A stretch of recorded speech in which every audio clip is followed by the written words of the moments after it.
Hey everybody, I'm going to do a quick before tour because I am curious, and I hope you're curious too, to see what kind of food can you grow in a very small space.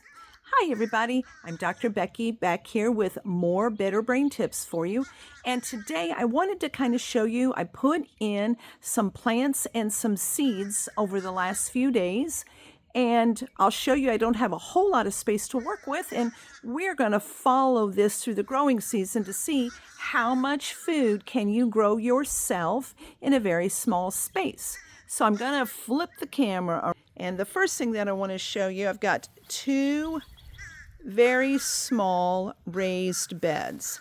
And so I've got some peppers here in the front row, and now I'm going to kind of go down.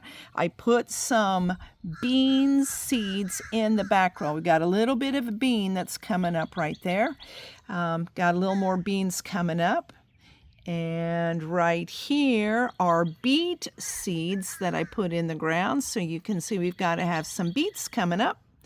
So again, I've got green beans, black beans, and tiger beans, a row of each, a row of beets, and then I have some peppers.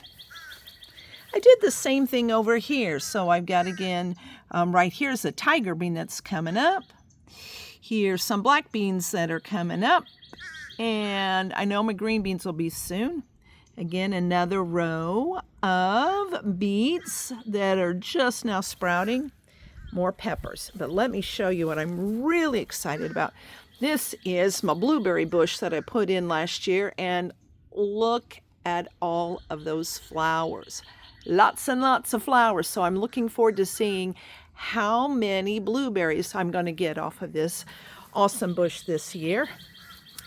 Here's more beets that I put in. I know you guys have probably seen some of the videos I've done about the importance of beets and nitric oxide, so some more beets.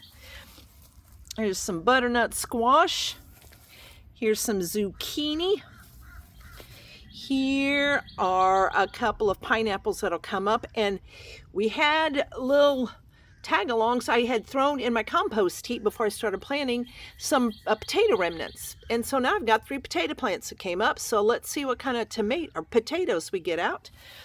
Then I've got a variety here of tomato plants that I grew because since I was born and raised in Indiana, you got to have some tomatoes. I've got some seeds that haven't sprouted yet here. Should be some green beans. More peppers, strawberries. We'll see how they come out this year. And the last incredible thing I want to show you, Lord have mercy, we'll see how this goes. This tree right here is an avocado tree. And this avocado tree, as I'm walking through the yard, is loaded, loaded, loaded, loaded with lots of flowers. Last year, this avocado tree gave us a whopping 5 avocados. This year, it is loaded. So I may end up with a little roadside stand selling avocados. We'll see. But again, for those of you who have followed along on the journey, you know that I care a lot about eating foods that are rich in nutrients that support the brain. And clearly, avocados with their good quality fats support the health of the brain. Beets support the health of the brain because of their nitric oxide.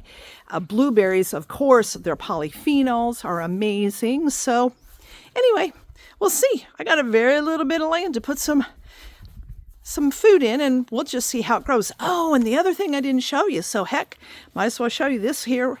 This tree was here when we moved in. Is a little key lime tree. It's flowering up right now, so we'll see what kind of how many key limes we get out of it this year. I'm excited to see. But you don't even need to have a great big old yard. You can just have a little bit of space and figure out ways to grow food. So let's follow along on the journey together, and maybe this will inspire you to get a few containers and just throw some things in a container and see what you can grow in a small space too.